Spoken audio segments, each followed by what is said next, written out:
Marcos 10. Levantando-se Jesus, foi dali para o território da Judéia, além do Jordão. E outra vez as multidões se reuniram junto a ele, e de novo ele as ensinava segundo o seu costume.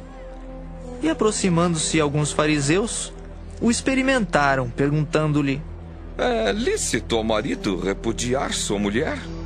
Ele lhes respondeu: Que vos ordenou Moisés? Tornaram eles: Moisés permitiu lavrar carta de divórcio e repudiar. Mas Jesus lhes disse: Por causa da dureza do vosso coração, ele vos deixou escrito esse mandamento. Porém, desde o princípio da criação, Deus os fez homem e mulher. Por isso deixará o homem a seu pai e mãe, e unir-se-á à sua mulher. E com sua mulher serão os dois uma só carne. De modo que já não são dois, mas uma só carne. Portanto, o que Deus ajuntou não separe o homem. Em casa, voltaram os discípulos a interrogá-lo sobre este assunto. E ele lhes disse: Quem repudiar sua mulher e casar com outra comete adultério contra aquela. E se ela repudiar seu marido e casar com outro, comete adultério. Então lhe trouxeram algumas crianças para que as tocasse, mas os discípulos os repreendiam. Jesus, porém, vendo isto, indignou-se e disse-lhes: Deixai vir a mim os pequeninos, não os embaraceis, porque dos tais é o reino de Deus. Em verdade vos digo, quem não receber o reino de Deus como uma criança, de maneira nenhuma entrará nele. Então, tomando-as nos braços e impondo-lhes as mãos, as abençoava.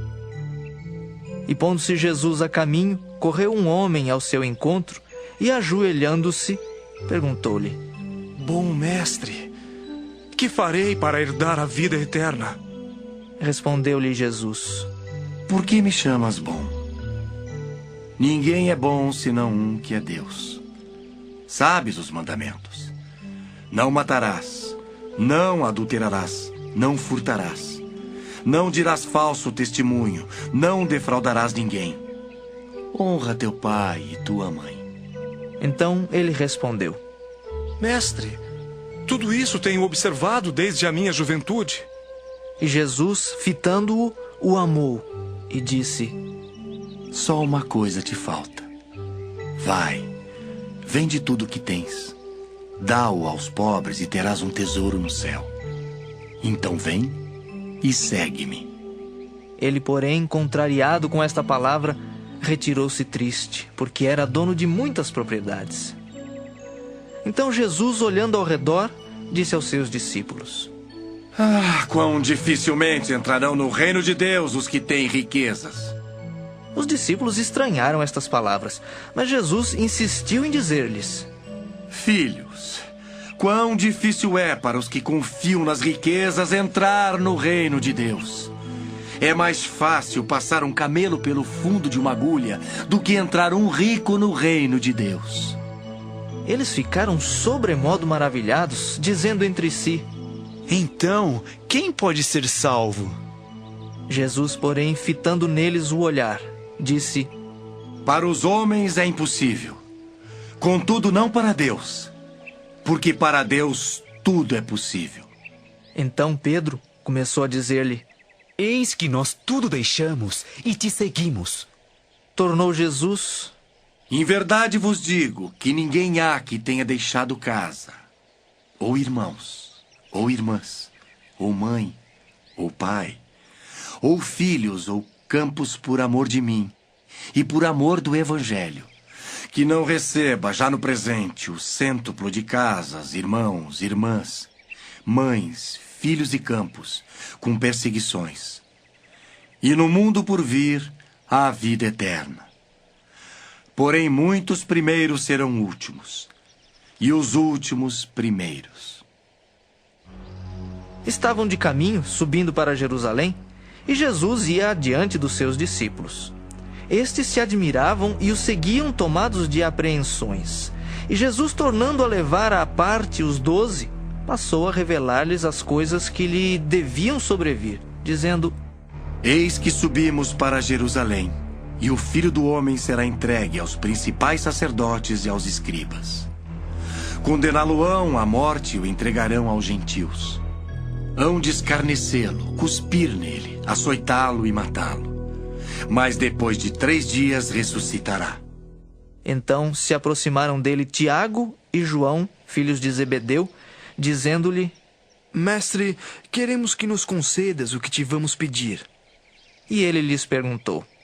Que quereis que vos faça? Responderam-lhe: Permite-nos que na tua glória nos assentemos um à tua direita e o outro à tua esquerda. Mas Jesus lhes disse: Não sabeis o que pedis. Podeis vós beber o cálice que eu bebo, ou receber o batismo com que eu sou batizado? Disseram-lhe: Podemos.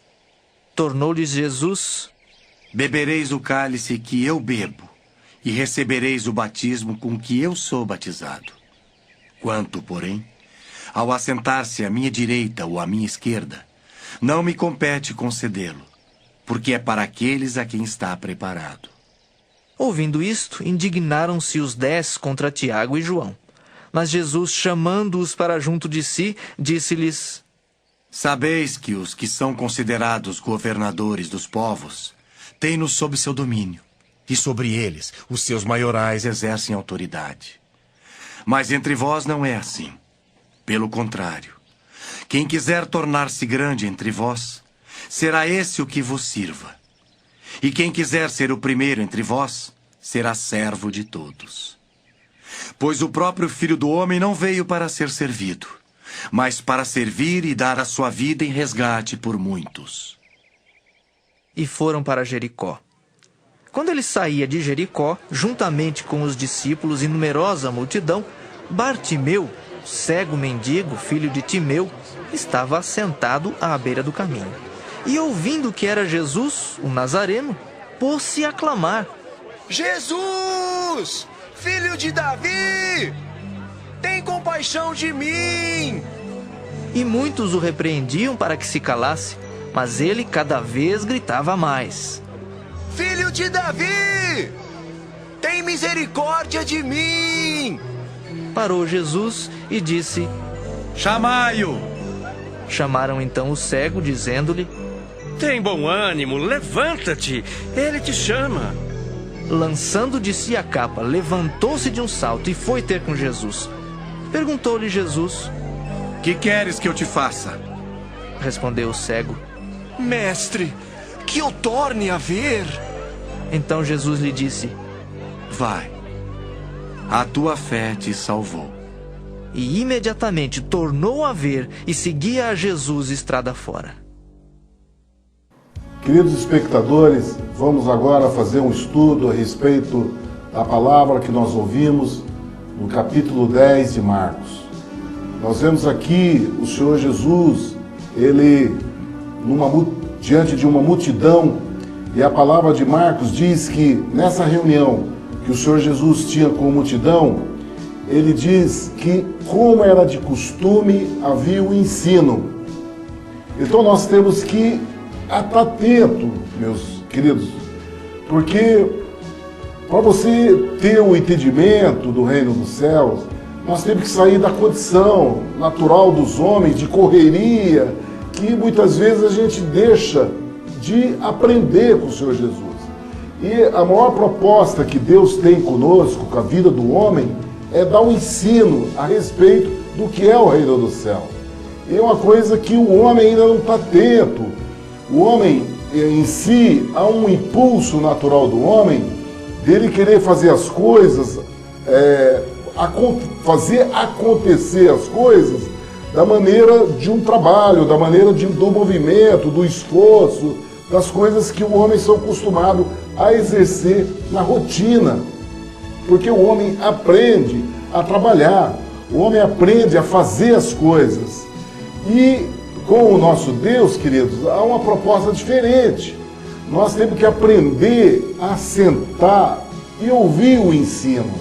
O grande problema da igreja do Senhor Jesus é ter esse entendimento de que para conhecer a Deus é preciso parar e aprender a ter o ensino.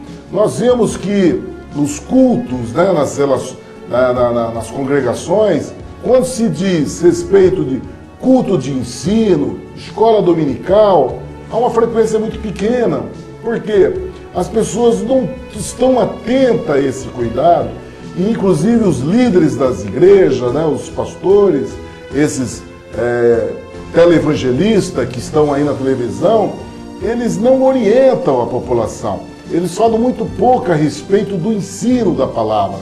Eles se atêm simplesmente à questão da operação do milagre, né? Da operação dos sinais.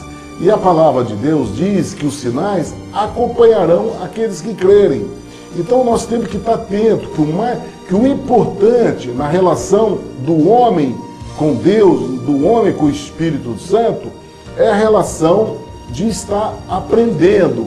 O homem tem que estar disposto a aprender.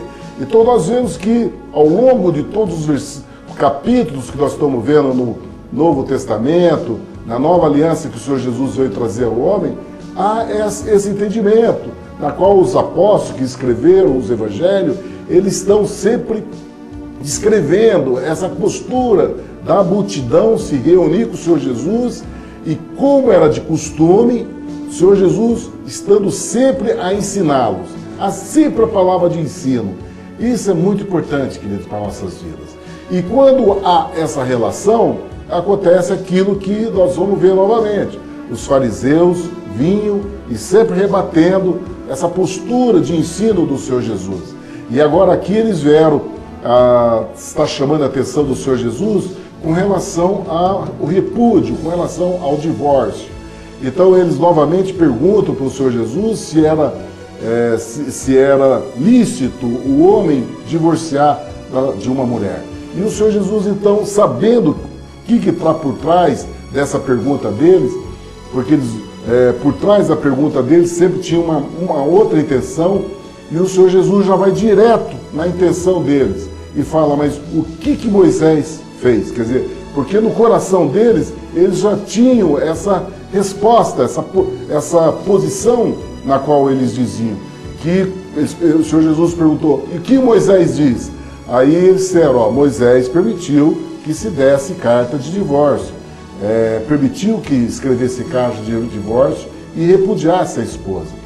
E aí, então, o Senhor Jesus dá uma palavra que está escrito. Essa palavra não tem como o homem mudar, querido, porque isso aí, assim como Deus formou o homem, formou a mulher, desde o início da formação do homem e ser mulher, que o Senhor Jesus considerou macho e fêmea, já distinguindo a questão dos dois sexos, né?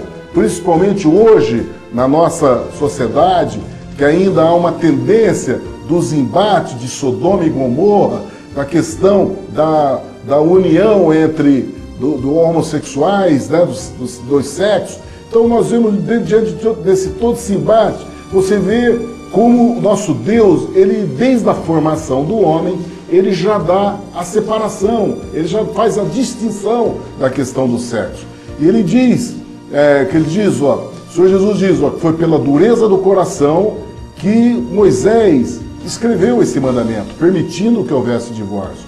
Porém, desde o princípio, desde a criação, quando fez macho e fêmea, quer dizer, nosso Deus já formou o heterossexual, já deliberou na formação da criação do homem e da mulher, já dando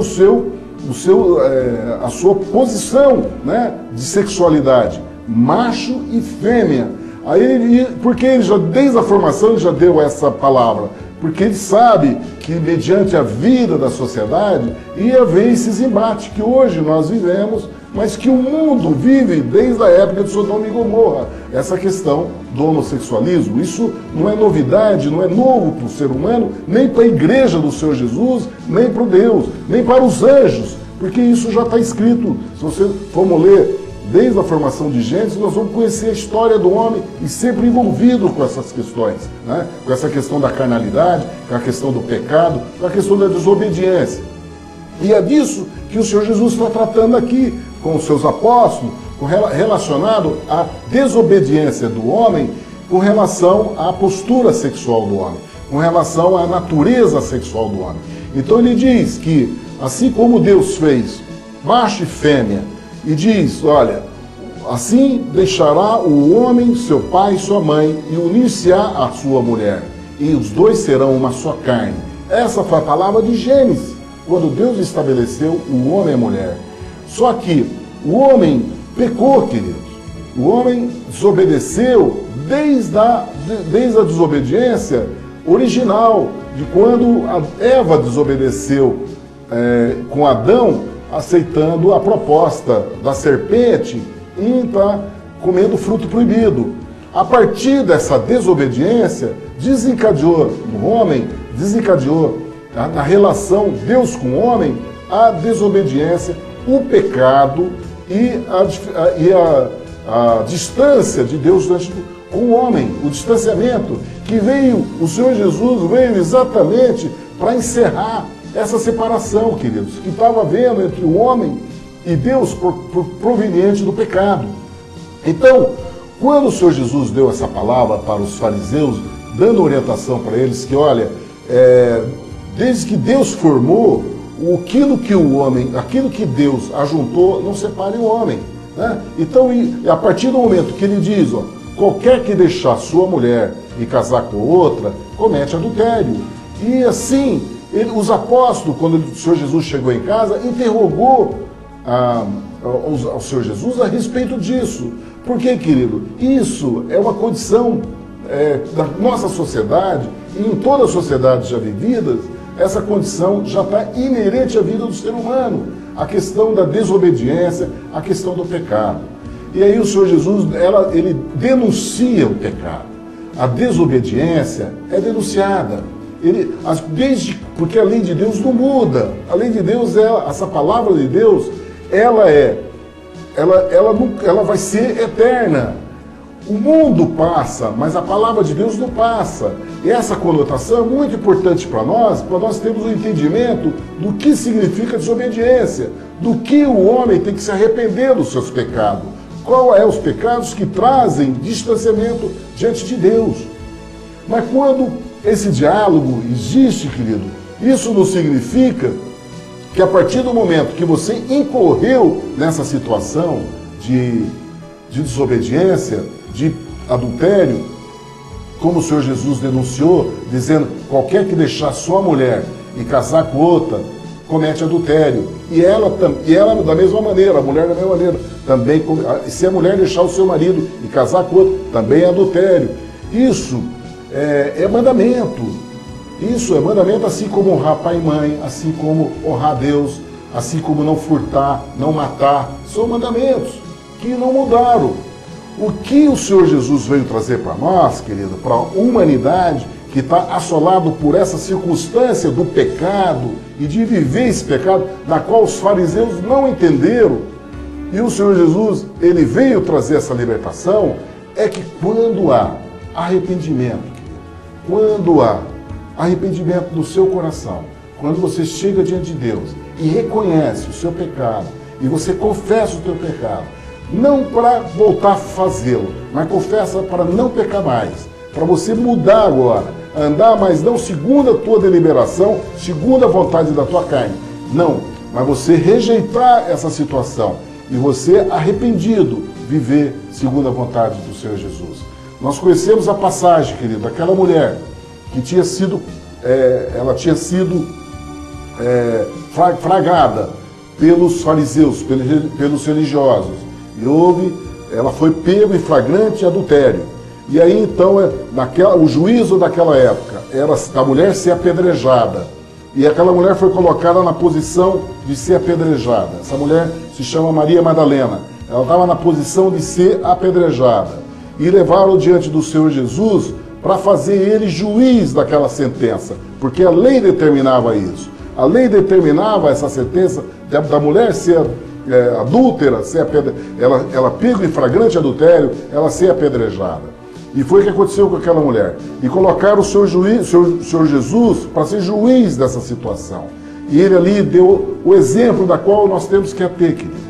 Nós não temos que estar nessa condição do fariseu apontando o dedo para o pecado, apontando o dedo para a lei do pecado, porque nós conhecemos a lei, mas nós temos que estar atento à misericórdia e o amor de nosso Deus.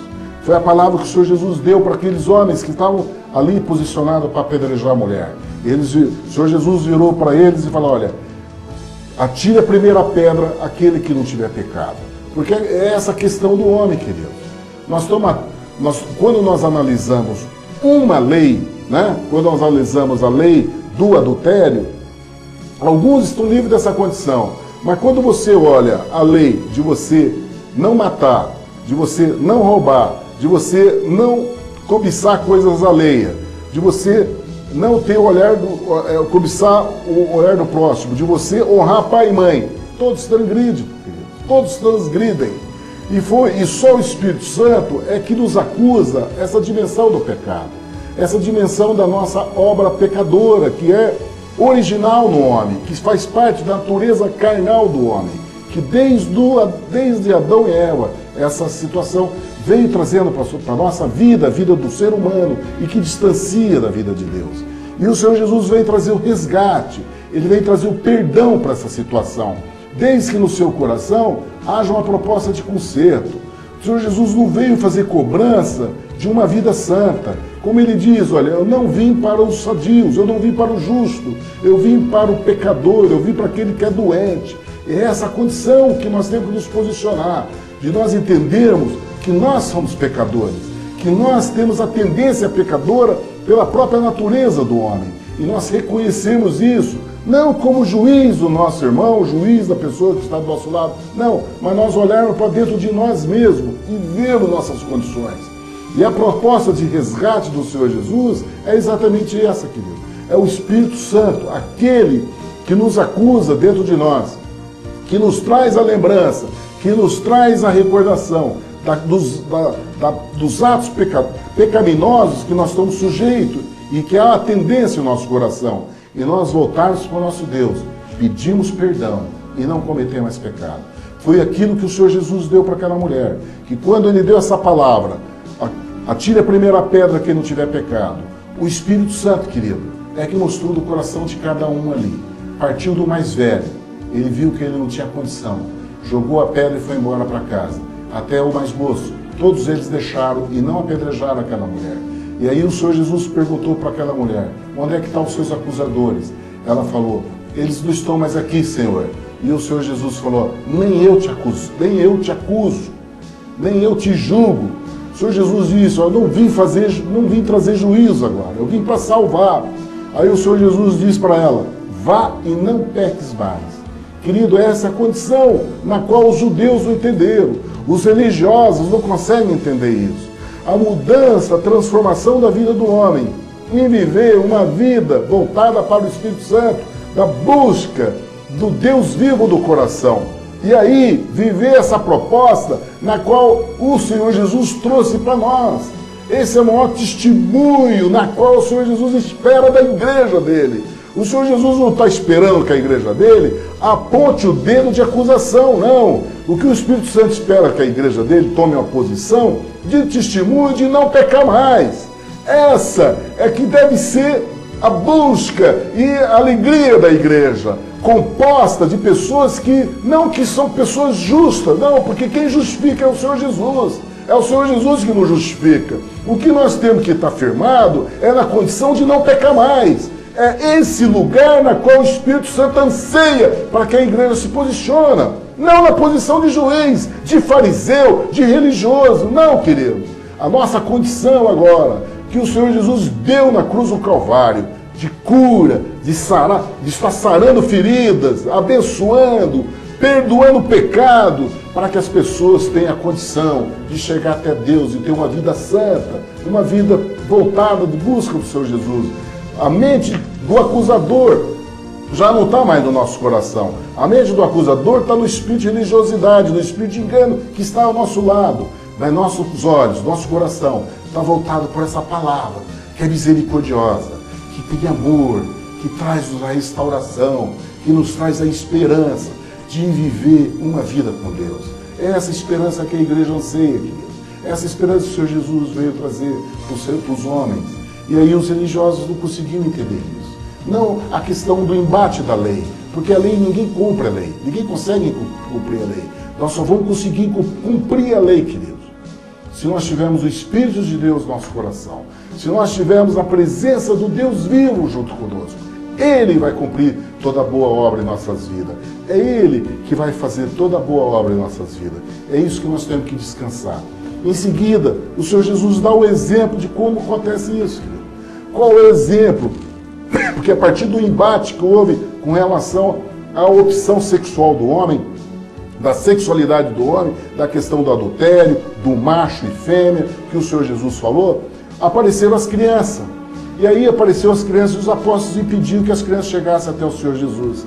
E ele então advertiu os apóstolos, porque estavam impedindo que as crianças chegassem até ele. E ele falou, não, deixa vir até mim as crianças, não impeçais, porque de tais é o reino de Deus. É esse entendimento, querido. A singeleza de uma criança, a postura infantil de uma criança que demonstra o quê?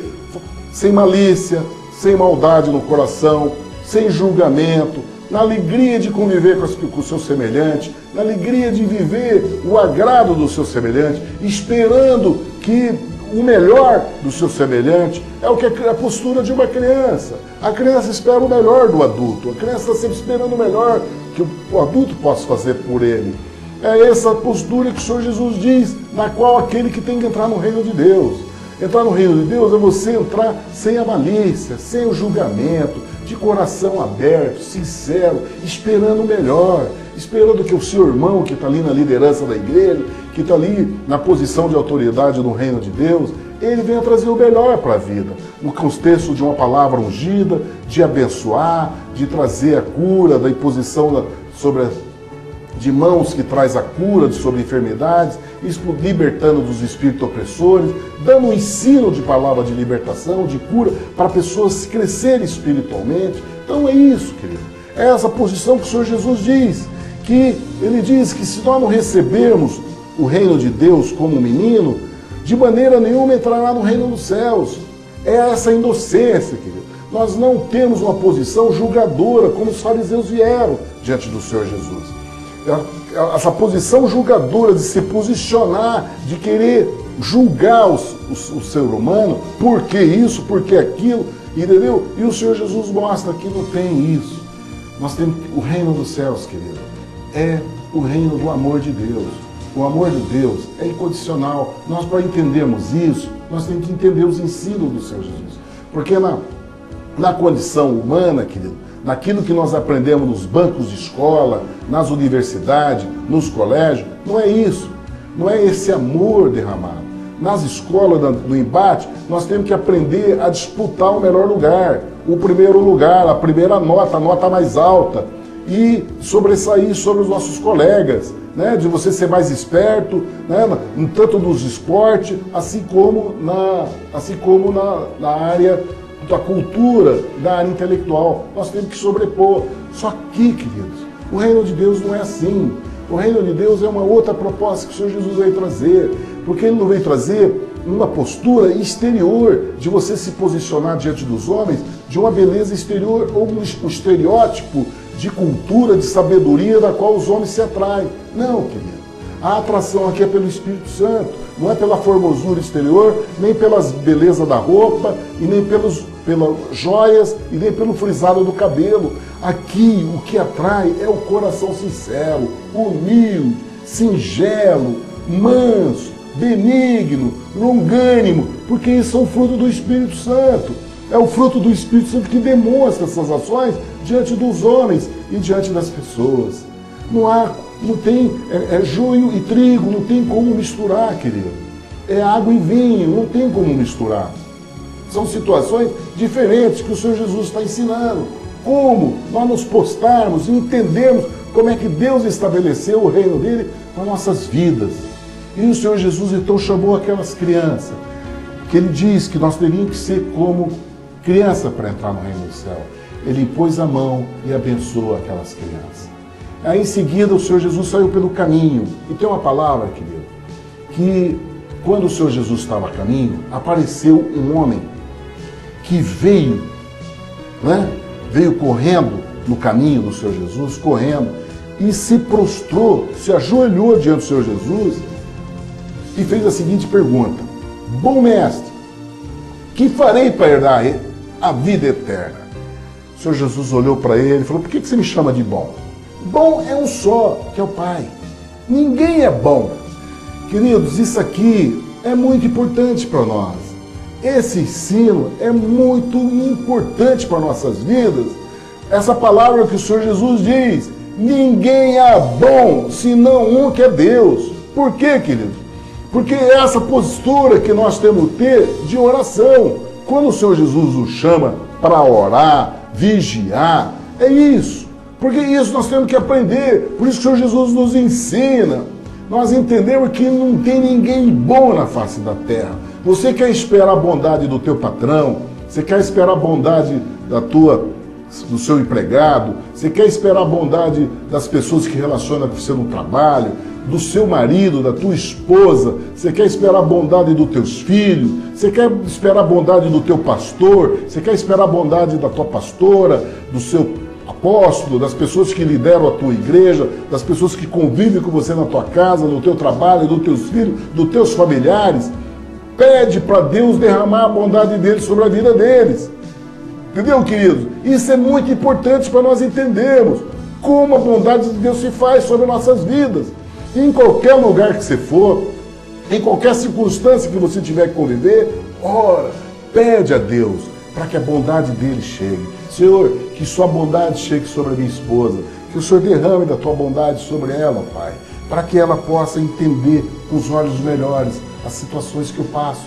Assim como eu peço para que meus filhos recebam essa bondade, Senhor, para que eles recebam melhor, entenda a luta e o trabalho que nós fazemos para que haja sustento, para que haja provisão, que é uma luta para isso, nada cai do céu, nós temos que nos empenhar, Senhor, e que a sua bondade possa derramar sobre o coração deles, para que eles possam entender, Senhor. Assim como eu peço que o Senhor derrame a sua bondade sobre o meu pastor, sobre a minha pastora, para que elas tenham uma visão, Senhor, de ordem espiritual, para entender o esforço, a luta de me apresentar como obreiro na casa do Senhor, para que eu possa me esforçar e ter Pai, aquele dízimo da obra, porque não é questão do dízimo só do dinheiro, mas o dízimo da capacidade da obra que eu posso oferecer, que eles possam receber com agrado, Senhor. Assim como o meu patrão, as pessoas que eu trabalho, as pessoas que eu relaciono, Senhor, que o Senhor coloque a bondade do Senhor, coloque a bondade sobre aquele profissional que eu vou conviver hoje, que eu vou trabalhar com ele, que o Senhor coloque sua bondade. Querido, é isso que o Senhor Jesus está chamando a atenção, para nós entendermos que não há ninguém bom, só Deus é bom. E se você pede essa bondade, por isso que ele diz, pede, busca, para você receber. Né? Se vocês sendo maus, o filho pede pão, você vai dar serpente, o filho pede peixe, você vai dar uma pedra. Sendo vocês maus, sabe dar boas coisas para os vossos filhos, que dirá o Pai do céu, o Pai que celestial, que tem tudo para a sua vida, que é Pai de misericórdia e Pai do amor, que dirá ele. É isso que nós temos que aprender, querido. Pedir para o nosso Pai a trazer a bondade dele sobre as vidas das pessoas que estão convivendo conosco. Esse ensino que o Senhor Jesus está nos ensinando nessa postura. E aí então o Senhor Jesus fala para ele, olha, fala para aquele menino, primeiro dá um ensino com relação a ser bom, e depois ele chama a atenção do menino e fala, você sabe os mandamentos? Aí o Senhor Jesus não espera ele responder, ele mesmo dá, olha, porque o Senhor Jesus conhecia o coração daquele menino. O Senhor Jesus deu o mandamento conforme era o coração daquele menino. Então o Senhor Jesus falou, não adulterarás, não matarás, não furtarás, não dirás falso testemunho, não desfraudarás alguém, honra teu pai e tua mãe.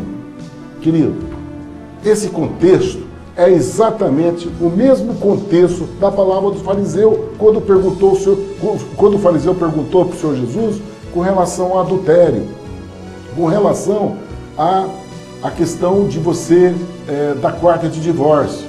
O Senhor Jesus olhou o coração daquele menino e deu os mesmos mandamentos na qual os fariseus ali cobraram esses mandamentos. E olha a resposta do menino. Ele respondeu dizendo assim, mestre, tudo isso eu guardo desde a minha mocidade. Ele cumpria. E o Senhor Jesus olhou para aquele menino e amou. Eu digo menino, porque a palavra de Deus nem diz que é menino, a palavra de Deus diz que um homem, mas eu vejo pela postura dele, desse homem, eu chamo até de menino, porque embora ele fosse homem adulto, a postura dele no mundo espiritual, a condição dele era de menino. Então, essa interpretação que eu vejo no entendimento desse embate que o Senhor Jesus teve com esse homem.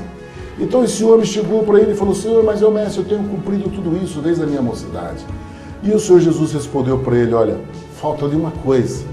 E o que falta, essa uma coisa, querido, é o mais importante para nossas vidas. O que o Senhor Jesus acusou a respeito daquele moço, que faltava para ele, é aquilo que nós temos que entender, que é o mais importante no estabelecimento do reino do céu na nossa vida. Porque o Senhor Jesus disse para ele: olha, a coisa que te falta, querido, é que você vá, vende tudo que você tem, dá aos pobres e terás um tesouro no céu. Vem, toma a tua cruz e segue. Querido, isso aqui é o cristianismo. Essa palavra é o cristianismo. Cristianismo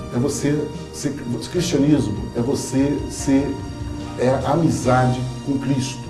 Cristianismo é você estar ligado a Cristo, é você ser cristão, é você viver o caminho de Cristo, você viver o caminho de Jesus. Só que na nossa geração existem falsos cristos que se anunciam como cristãos, só que são falso cristianismo, e tem o cristianismo verdadeiro.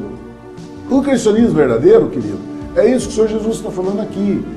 Vá, vende tudo que você tem, dá aos pobres, vem, toma a tua cruz e siga-me. Seguir o Senhor Jesus, querido, é isso. Seguir o Senhor Jesus é você despojar dessa condição de homem soberbo, orgulhoso, capaz de conseguir fortunas e riquezas. Isso, para o Senhor Jesus, isso não vale nada. O que vale para o reino dos céus, o que vale para viver a vida com o Senhor Jesus, é você despojar dessa natureza velha, dessa condição de carne, e você viver a dimensão do Espírito. Quando o Senhor Jesus diz: vem e segue-me, significa que você tem que andar como ele andou. Sabe como? Segundo as Escrituras, segundo a palavra de Deus diz no Testamento. Não andar na dimensão do velho, porque o velho, em Hebreus nós vamos ver que essa aliança já envelheceu. Há uma aliança nova que o Senhor Jesus nos chama para viver. Essa aliança nova é você ser Cristo, é você andar, é Cristo em mim, é o ungido do Espírito Santo com você. E você fazer as obras não mais segundo a vontade da tua carne, mas segundo a vontade de Deus para a tua vida. Então é preciso que você saiba o que está escrito sobre a sua vida, o que o Senhor Jesus diz a teu respeito, como você tem que se conduzir, como você tem que se portar. Daquele, querido, que dá outra face, se bater numa face, dá outra. Se te roubar a capa, você dá túnica. Se obrigar você a andar uma milha, você anda duas.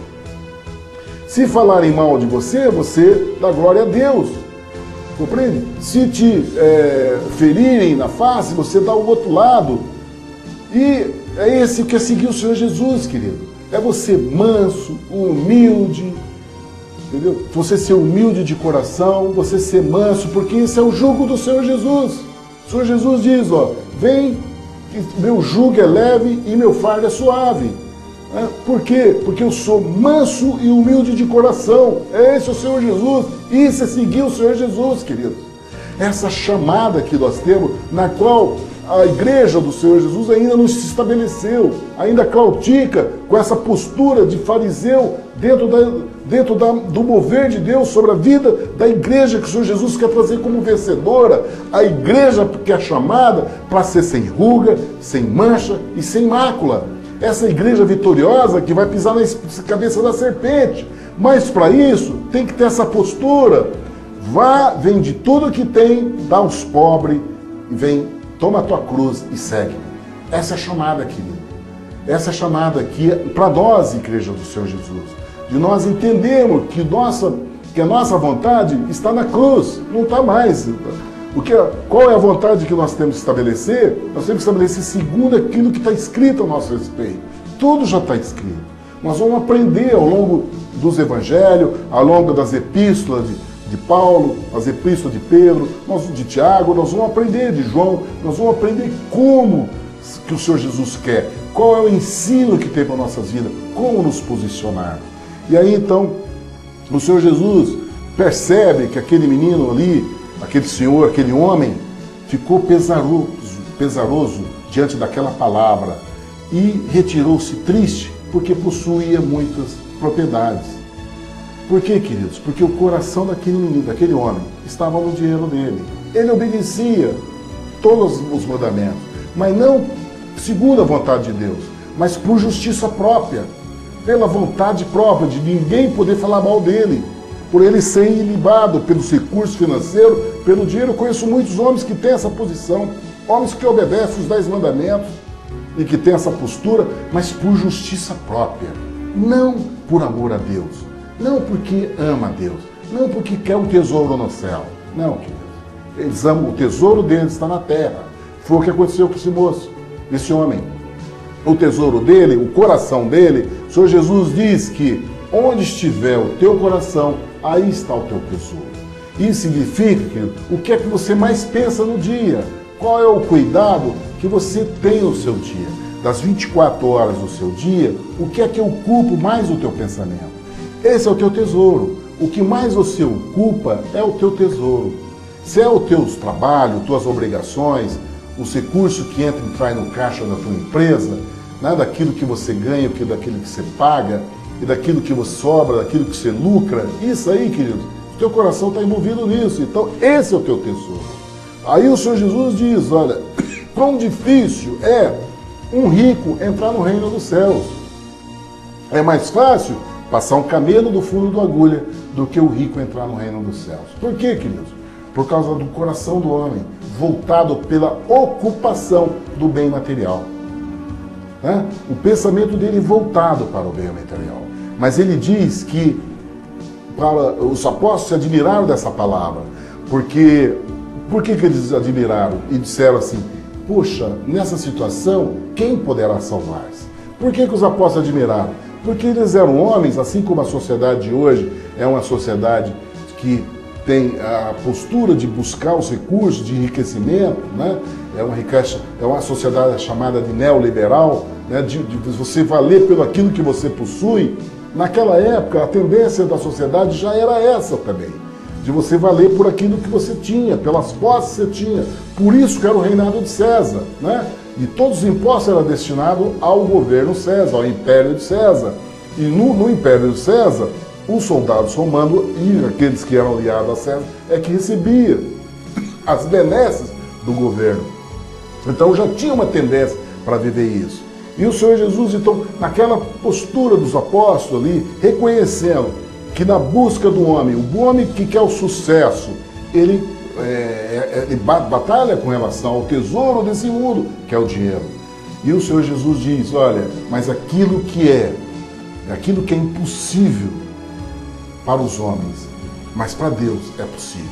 Deus, diante da soberania dele, diante de todo poder que está no céu, na mão do nosso Senhor Jesus, ele escolhe homens que têm a capacidade de ser mordomo. Não que o coração dele está voltado na fortuna que ele tem, ou nos bens que ele tem, mas ele entende aquilo como mordomo. Ele entende aquilo como um gerente daquela situação. O bem é dele, o coração dele não está voltado para aquela condição de dinheiro. O coração dele está voltado para o Senhor Jesus. E ele usa aquilo, os bens que ele tem na terra, ele usa aquilo como mordomo. Também conheço muitos homens que têm essa posição, que estão dentro da palavra de Deus, dentro do Evangelho do Senhor, dando testemunho de fé, de humildade, de longanimidade, de benignidade, reconhecendo o senhorio do Senhor Jesus e tendo muitas posses nas mãos.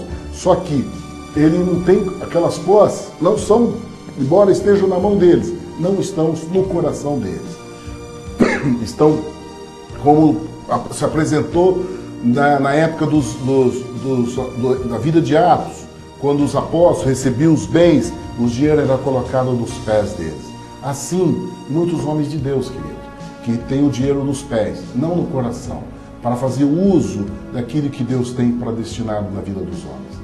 E aí Pedro, em seguida, Pedro, aproveitando essa situação, perguntou para o Senhor Jesus: olha, nós deixamos tudo para te seguir, o que nós vamos receber? O Senhor Jesus dá uma palavra poderosa nisso, querido. Por isso que essa tem que ser a nossa esperança. Porque quando o Senhor Jesus diz que nós devemos dar aos pobres aquilo que nós temos e seguir a Ele, né?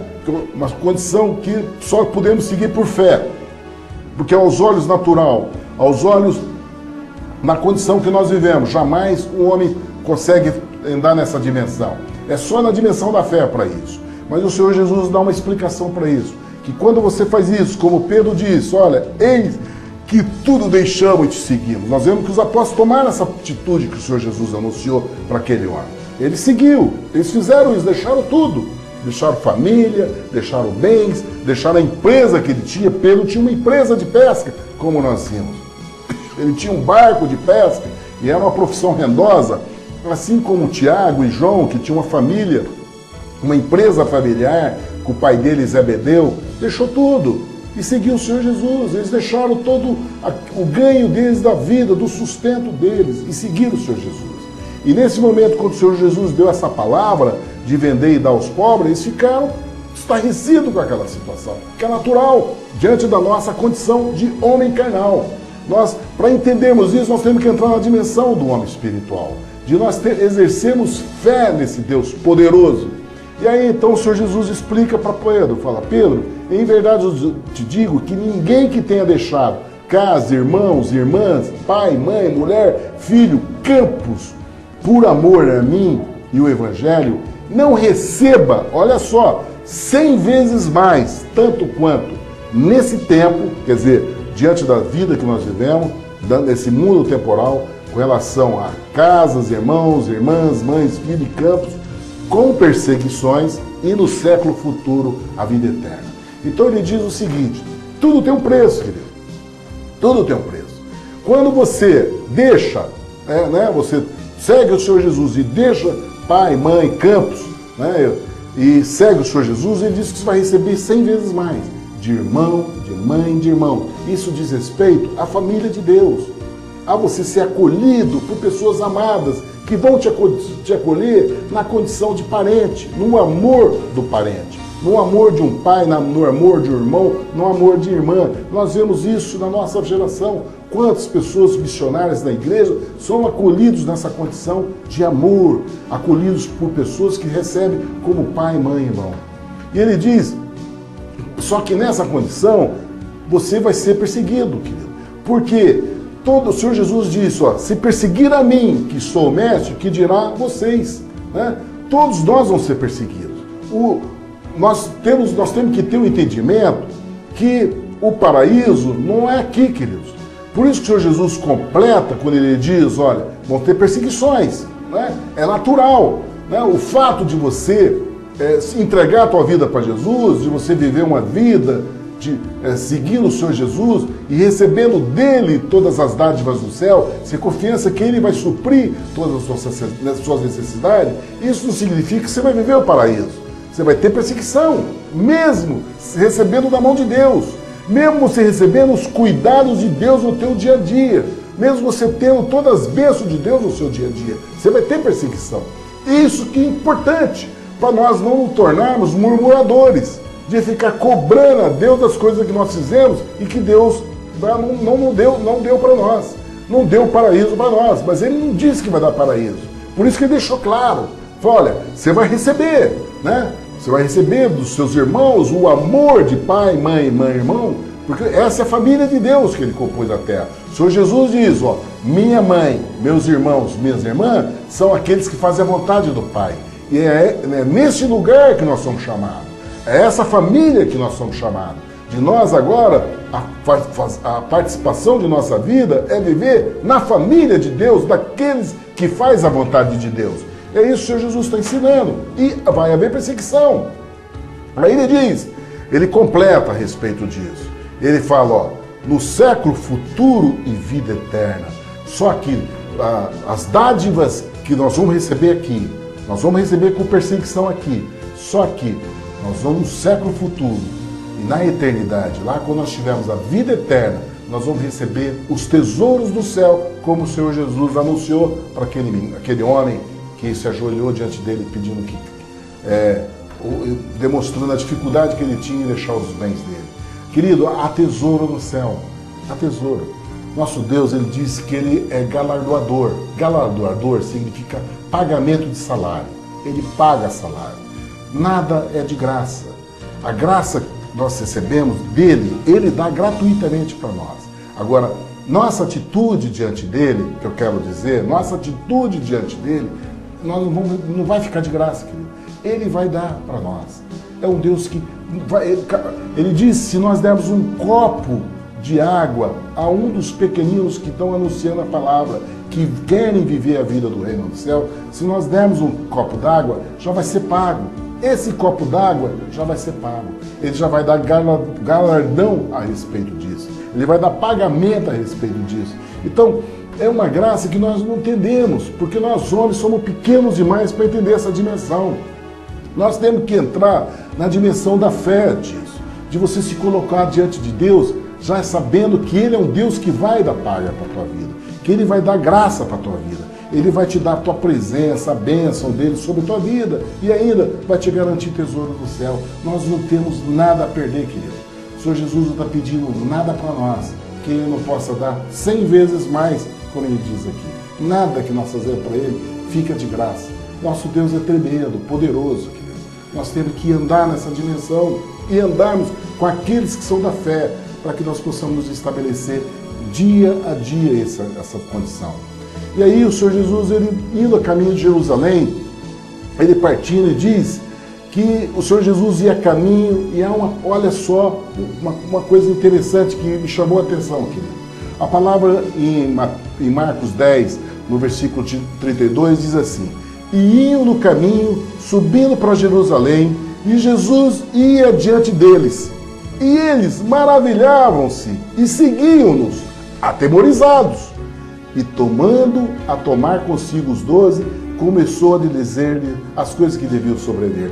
O que me chamou a atenção é essa condição, que Jesus ia diante deles, eles ali caminhando, maravilhavam-se com aquela condição do Senhor Jesus, ia diante deles, e eles ali, seguindo o Senhor Jesus, maravilhavam, porque embora eles estavam seguindo o Senhor Jesus, o coração deles estava atemorizado. Por quê?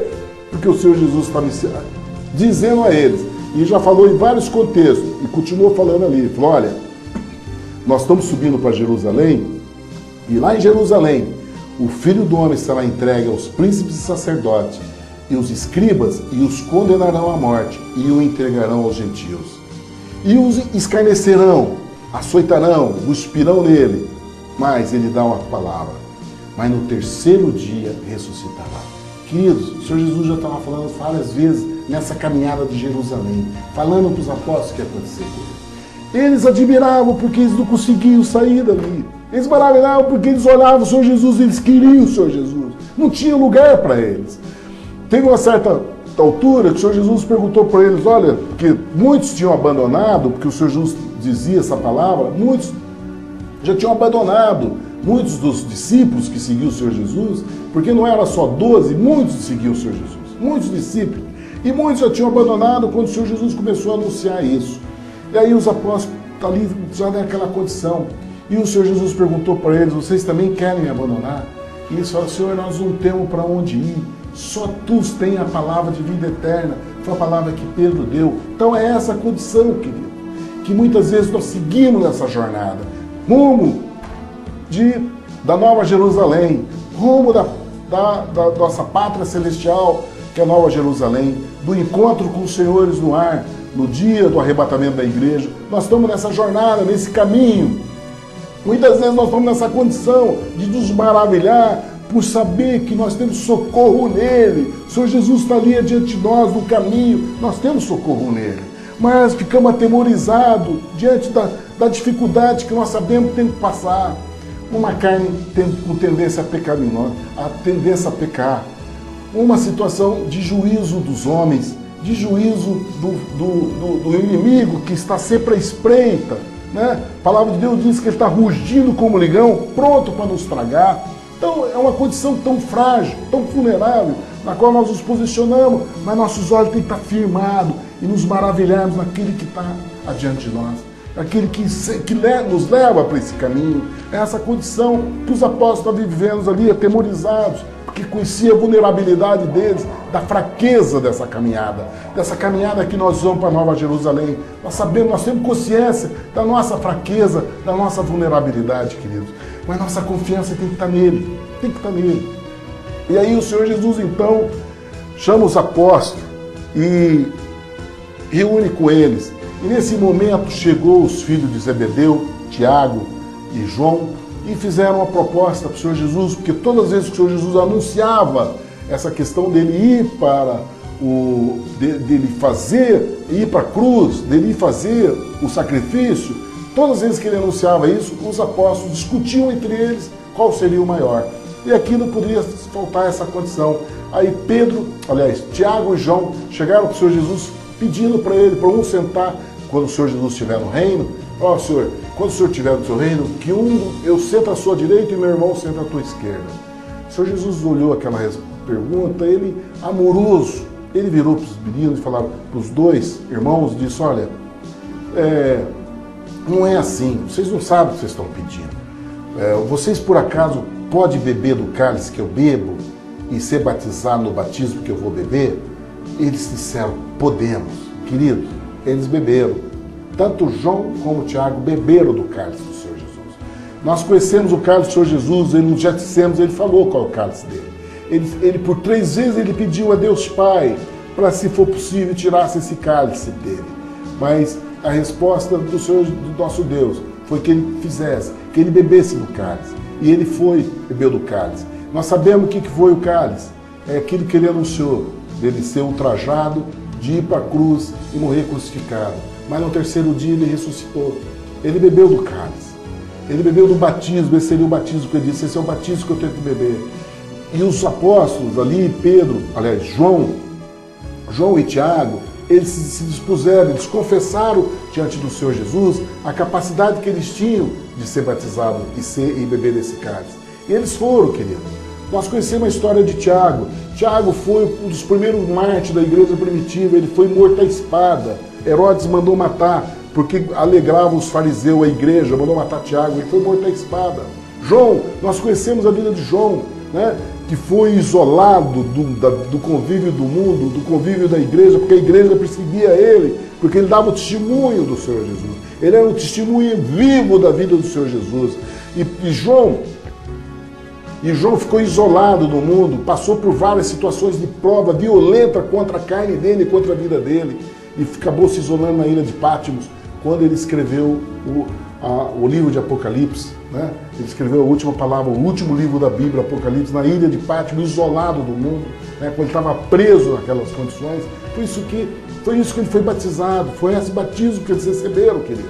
E o que o Senhor Jesus falou, vocês podem ser batizados do meu batismo. Eu quero dizer para vocês que esses dois meninos que eram filhos de um empresário, Zebedeu, a família dele toda seguiu o Senhor Jesus. Nós vamos ver lá depois, no final, nós vamos ver que essa mulher, a mãe desses dois jovens, a mulher de Zebedeu, estava lá, é uma das mulheres que estavam lá dando testemunho do Senhor Jesus, estava lá no pé da cruz, entendeu? Olhando e sofrendo toda a amargura e todo o sofrimento, assim como as mulheres daquela época que serviam o Senhor Jesus, que serviu o ministério do Senhor Jesus, estava vivendo aquele momento de dor e de sofrimento.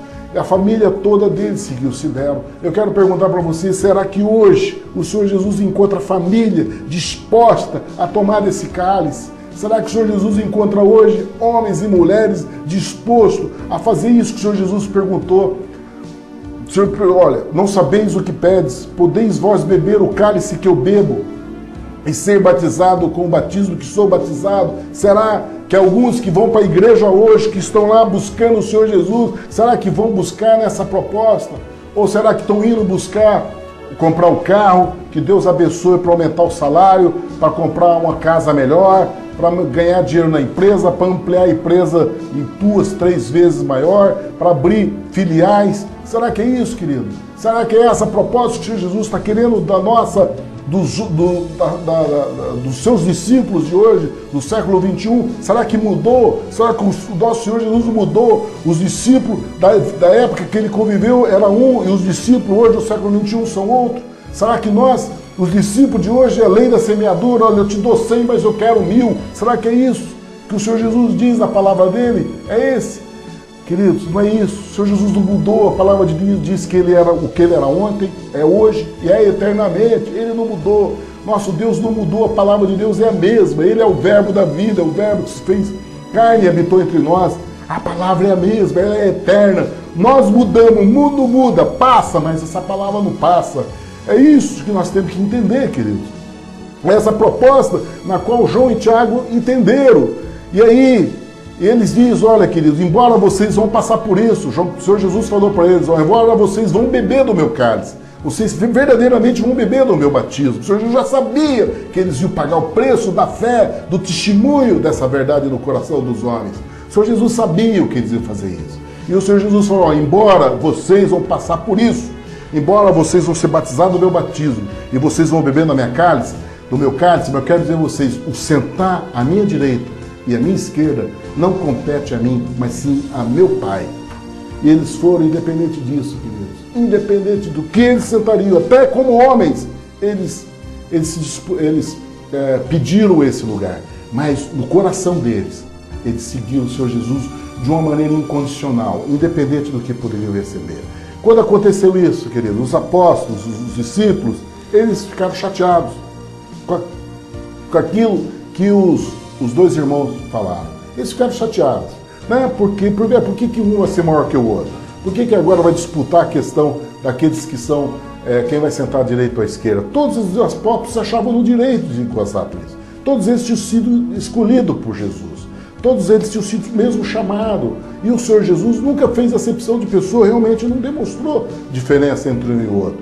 Se um ou outro apóstolo despontaram na questão da convivência, foi porque eles foram mais proeminentes. Eles que buscaram mais, não por opção do Senhor Jesus, mas pela postura daquela pessoa se empenhar e se aproximar mais. E aí então, o Senhor Jesus, percebendo daquela diversidade, aquela disputa entre eles na questão da autoridade e de um querer ser mais do que o outro, o Senhor Jesus se posiciona e explica o que é o reino dos céus, querido, o que é o reino de Deus. E o Senhor Jesus falou, olha, não seja assim, o reino do céu não é igual vocês veem no mundo, onde os grandes usam de autoridade sobre os outros. Não é assim, não existe isso. Aqui, no reino do céu, aquele que é grande é o que é menor. Aquele que é maior é aquele que serve. É diferente, querido. Essa é a dimensão que nós temos que entender. No reino do céu, não é por aquilo que o homem se apresenta, não é pelo nariz empinado do homem, não é isso, querido. Mas é pela postura serviçal, daquele que se faz menor, daquele que é humilde, daquele que é manso de espírito, daquele que é quebrantado, daquele que é servo, daquele que coloca o irmão em honra e que se entende, coloca a honra ao irmão, dando mais referência ao irmão do que a si próprio, né? Oferecendo para o irmão aquilo que ele queria receber dele. É este o reino de Deus, querido. É este lugar que o Senhor Jesus veio nos trazer. É esse reino que o Senhor Jesus veio nos trazer. Porque ele diz, porque o Filho do Homem não veio para ser servido, mas para servir e dar a sua vida em resgate de muito. Querido, nós temos que entender que tudo aquilo que Deus dá para nós, todas as dádivas que nós recebemos de Deus, não é para nós deleitarmos com ela, querido, mas é para nós servirmos o nosso irmão. Deus te dá recurso, Deus te dá situação financeira para você poder ajudar os teus irmãos. Não é seu isso. Você é mordomo dos bens que Deus te dá. Você simplesmente tem que oferecer aos seus irmãos aquilo que Ele te dá. Compreende? Não é para você, é para o teu irmão, é para a tua irmã. Por isso que os bens que Ele te dá é para isso. Todas as dádivas que você recebe de Deus é para você servir. Como o Senhor Jesus diz, eu vim para servir e dar a vida em resgate de muito. Esse é seguir o Senhor Jesus. É essa chamada que nós temos de seguir. E aí então o Senhor Jesus, indo para Jerusalém, ele passou por Jericó. Jericó tem uma história interessante de Jericó, porque tinha um homem famoso em Jericó. Esse homem famoso, ele chamava Bartimeu. Ele ficava sentado na porta da cidade. Ele era conhecido filho de Timeu. Ele era um cego famoso, porque ele passava a vida ali. Todos que passavam por Jericó se deparavam com o Bartimeu, que era o cego que ficava pedindo esmola na porta de Jericó. A vida daquele homem era ali, sol, frio, chuva, temporal ou não, ele estava ali. Ele usava uma capa que protegia das tempestades, dos temporais, ele estava ali em Jericó, na porta de Jericó. Era um homem conhecido. A palavra diz que era Bartimeu, cego, filho de Timeu, que estava sentado junto do caminho, mendigando. Essa postura desse homem, conhecido ali, o mendigo. E aí esse homem cego, ele percebeu, ele ouvindo, que o Jesus de Nazaré, aquele que era o chamado, o anunciado como prometido. Porque quando diz Bartimeu, filho de Timeu, ele dá uma identidade de hereditariedade na questão do mundo fariseu. Esse homem, ele tinha uma formação religiosa, ele era fariseu, porque o fariseu tinha essa questão da genealogia. Quando nós vemos genealogia inserido na Bíblia, nós vemos que é uma postura religiosa da descendência de Abraão, daqueles que eram escolhidos, né, de Deus, eram chamados fariseus. Então, Bartimeu tinha essa postura religiosa, ele era um homem religioso, ele conhecia a palavra de Deus. Só que a condição dele era miserável, porque a religião dele não oferecia socorro para ele. Ele estava ali mendigando na porta de Jericó. E aí então, ele nessa condição, ele ficou sabendo que Jesus de Nazaré estava passando por ali. E ali ele começou a gritar. Ele não teve, naquele momento, ele movido por um socorro dele próprio, um auto-socorro, dele buscar socorro em quem poderia fazer alguma coisa por ele, ele começou a gritar em grande voz: Jesus, filho de Davi, tem misericórdia de mim. Isso, ele começou a gritar e cada vez que as pessoas chamavam a atenção dele para ele ficar quieto, ele gritava mais. Ele gritava mais. Fez com que Jesus parasse. E quando Jesus parou, mandou chamar ele. E aí os homens chegaram: olha, tem bom ânimo, por que ele te chama?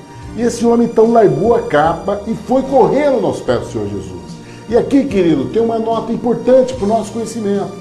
Porque na hora que esse homem chega diante do Senhor Jesus olha para ele, a pergunta que o Senhor Jesus faz para ele é, sabendo que ele era Bartimeu, filho de Timeu, linhagem dos fariseus, homem religioso, mas que vivia a condição miserável de mendigo, o Senhor Jesus conhecia, que ele é Deus, ele conhecia o coração do homem. Quando esse homem chegou até ele, o Senhor Jesus perguntou para ele que gritou: Jesus, filho de Davi, tem misericórdia de mim. O Senhor Jesus perguntou para ele: que queres que eu te faça? Querido, isso aqui é importante para nós entendermos, porque aqui não é que o Senhor Jesus é humorista, gosta de fazer deboche das pessoas, brincando com as pessoas, não, eu não sabia que era céu. Não, querido, isso aqui é a seriedade nisso. Isso aqui é muito sério, porque isso diz respeito à oração. Quando você vai chegar diante do Senhor Jesus, você não vai chegar para ele: Senhor Jesus, tem misericórdia de mim, fica nisso. Não, você tem que dizer o que você quer, você tem que pedir, você tem que falar o que você quer. É isso que está aqui, não é questão de deboche nem de brincadeira, não. Isso aqui é sério, isso é salvação, é cura, é vida eterna, é estabelecer você na vida com Deus. Isso é seríssimo, isso aqui não é brincadeira, porque eu já vi muito deboche com relação a essa condição. E hoje o Espírito Santo está nos dando a palavra incisiva de nós entendermos de uma vez por toda. Isso é oração, de você chegar aos pés do Senhor Jesus, aquele que tem autoridade no céu e na terra e que pode te salvar e te dar liberdade e trazer salvação para a tua vida. É para você abrir a boca e pedir o que você quer.